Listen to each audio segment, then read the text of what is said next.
Okay.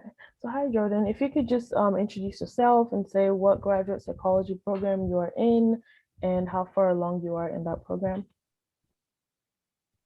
Yeah, no problem. So I'm Jordan, and I'm a second year graduate student in the PhD program in clinical psychology. Thank you. And when did you decide that you wanted to go to graduate school? And how did you come to that decision? Yeah, so I think I knew that I wanted to go to graduate school like right off the bat, starting undergrad. But initially, I thought I wanted to do a master's program. I knew I wanted to do clinical work. I knew I wanted to kind of have that like client interaction. And with doing that in the way that I wanted to, I knew I would need to do at least a master's. So that was kind of my thought starting off college. And then as I got involved in research, I realized that I loved research too, and I wanted like a really good training in that. Mhm. And in order to get the depth of training in both of those things that I wanted to have the time to do that, I realized it was a PhD program. So that's how I got to where I am. Okay. What kind of research did you do? Was this an undergrad or was this like in grad school? Both of those? Mm-hmm. Okay. Yeah. So in undergrad, what was that? Yeah, I said what kind of Yeah. research? So I did research in undergrad and in grad school. Okay. Sorry, it seems like we have a lag. I'm Yeah, wondering. I can hear that. Um, yeah. Okay. So what was the question again? I'm sorry. Yeah, it's fine. I was just asking like what kind of research like did you do in undergrad or grad school?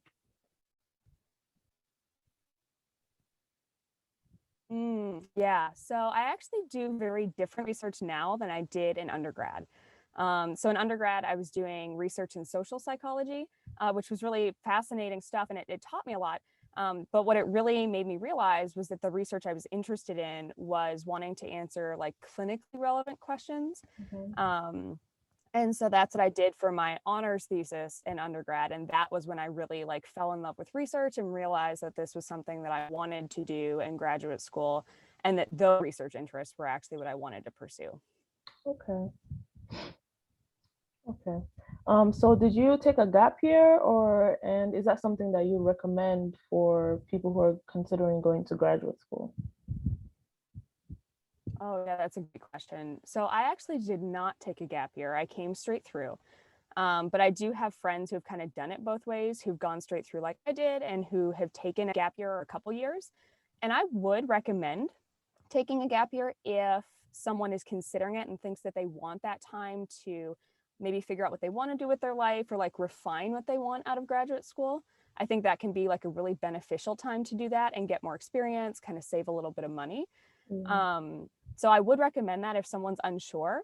And at the same time, if you kind of know what you want, know how you want to get there, it can also be super beneficial to come straight through. So I think they're both like equally valid paths. It's all about where you're at and what you need at that moment in time. That is what kind of drives that decision. okay.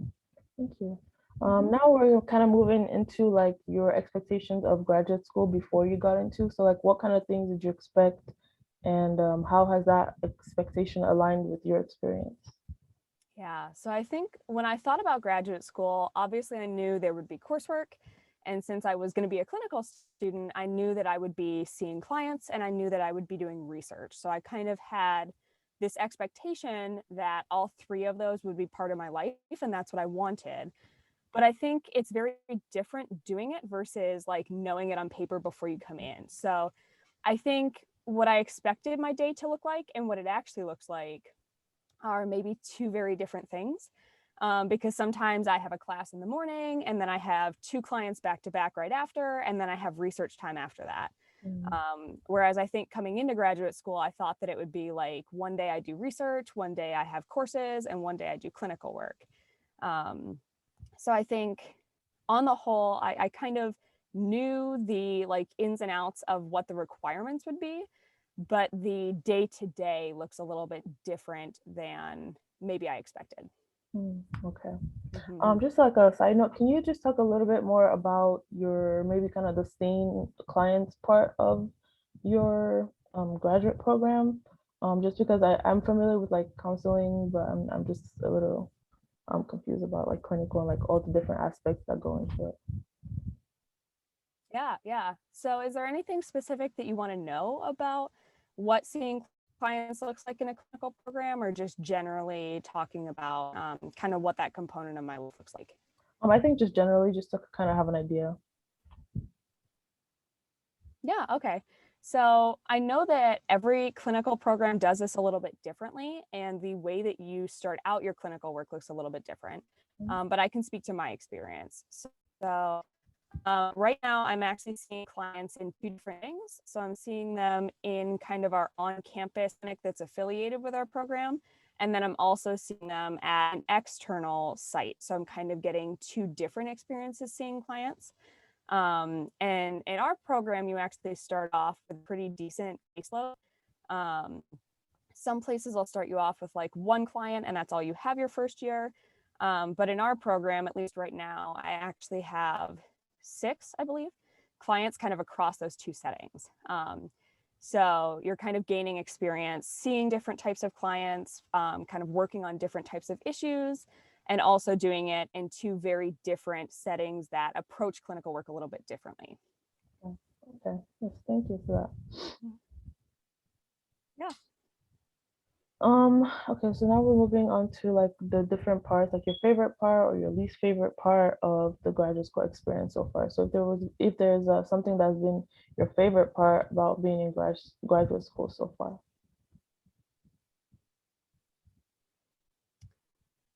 I would say my favorite part of being a graduate student, especially in the discipline that I'm in, is that I'm able to tackle the questions that I'm interested in a bunch of different ways. So I can take the interest that I have clinically and I can work on them with clients and actually see them, come to pass with clients, work on change, all those fun things. And if there's something that like I notice in treatment with someone, I can also take that same question and answer it with research. Or Okay. I might be learning about that same thing in my coursework where I'm interacting with it differently there. So I think that's really the cool thing about a clinical program Mhm. is that you can tackle these questions from a bunch of different angles. And is there something that has maybe been your least favorite or maybe Mhm. not so fun part of graduate school? Mm, yeah, I think part of it, it kind of stems from my favorite part, weirdly enough. Okay. I think part of what has been challenging with kind of wearing those different hats and answering those questions in different ways is that you're essentially like a student and a clinician and a researcher at the same time. So at times it can be difficult, especially if you're doing some of those things on the same day, to kind of get in the right headspace, especially for me with clinical work. It can be difficult if I've been like reading all morning to then go in a session. Mhm. So I think that would be my least favorite part is just kind of like shifting gears in those different roles. Yeah. Yeah, that sounds like a lot of different roles to put in and a lot of work.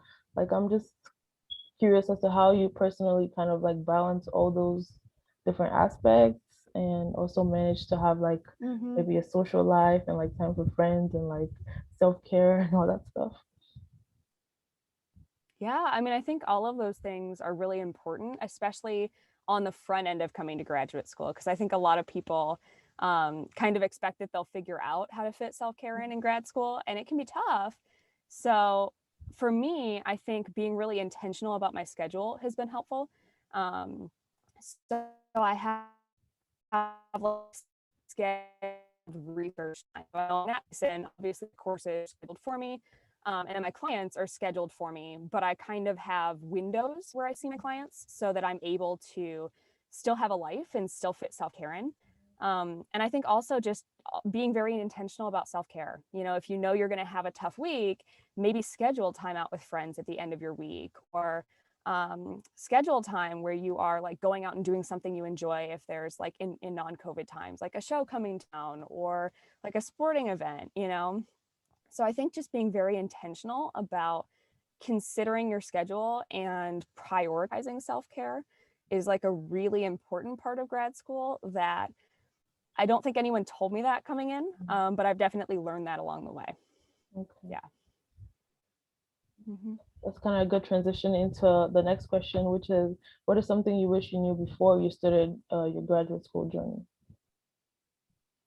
Yeah, I think definitely that piece about prioritizing self-care beforehand and like thinking about that beforehand. I think also coming into grad school, I had this sense that like I had to have all of the answers and know everything, and that like that's what's expected of a graduate student. And I think to some degree, like you should know what you want, because if you're going to do this program, like it takes a lot of time, it's a lot of work. So you want to make sure it's something that you really are passionate about. And at the same time, the entire goal of graduate school is to learn and to grow. So I think you don't need to have all the answers coming in, because graduate school is here to teach you, it's here to train you. But it is really helpful to have a good idea of what you want to do and how you want to do it before you kind of start this journey. Thank you. And I guess kind of the last question is just if you have any other piece of advice or anything for someone who's considering going into graduate school and maybe specifically like clinical psychology. Mhm. Yeah, I mean, I think first of all, again, I'm going to plug self-care. It can be tough having like all those different hats. So definitely establish self-care. And I would say one thing that was really helpful for me that I would really advise people to take advantage of if they're fortunate enough to have it is to talk to any faculty that they're familiar with, any graduate students they're familiar with, and really get their sense of what graduate school would look like in any discipline, but especially for clinical psychology, because it can be really helpful. Everyone's story is a little bit different. Yeah. And I think the more people that you have kind of guiding you and giving you input, the easier it can be to know whether this is the right choice for you. Okay. Yeah, thank you. Yeah. Just Yeah. one more question that's kind of unrelated. I'm just kind of curious, what was it like when you first started seeing like your first client, like when you had to go in by yourself and like actually sit and like with a client, like what did it feel like and what are some of the things that you went through? Yeah, I mean, it's definitely a weird feeling to see your first client, because you don't really yet have like a solid idea of what therapy would look like, or like you never really know what someone will say when you're in the room, or what you'll say for that matter. Mhm. So I think starting out with your first client is a really interesting experience. And I was definitely like really nervous going into my first session. But just speaking for myself, what I found was that being in a room with someone, if you have had the training beforehand, and if you kind of know and have read up on what they're coming in for, it isn't as scary as it feels in that like first 5 minutes. I think the first 5 minutes, you're like, oh my gosh, what am I doing? What are they going to say? What am I going to say? But it gets much easier. And I was very fortunate. I had a wonderful first client who really made it easy on me to do that first session. Um, but I think kind of across the board, everyone I've spoken to, there's this sense of like, oh my gosh, what am I going to do in that first session? And you figure it out. I mean, they train you before you go in, you're ready, even if you don't feel like you're ready. Mhm. Um, so I think there's just some degree of like trusting your training and knowing that like you're in that room for a reason and it'll be okay. Okay. Hmm. That's reassuring. Yeah. Yeah. All Yeah. right. Thank you so much, Jordan, for your time. And I just want to say I really appreciate this because even though this is like for a project, for a grade, it's also just helping me because I'm also considering like what part of psychology to go into for graduate school. So like this feedback Hmm. is really helpful to me. So I just want to appreciate you and for taking time. And I just want to ask like how was the interview for you? Like how did you feel kind of answering these questions and thinking about these things? Yeah. I mean, first of all, like, thank you for inviting me. I think it's a really weird feeling to like hear myself talk about graduate school. I think that there are like sometimes when you're in the middle of it, you don't reflect on your experiences, and you don't like remember, even though it was only a year ago that I like Mhm. started out, you don't really remember that feeling until you do something like this and you're thinking back on it. So I actually think doing this interview was really great for me because it kind of forced me to take a step back and evaluate my progress, which I think is always a helpful thing to do. It's just not something that we always like take the time to sit down and do.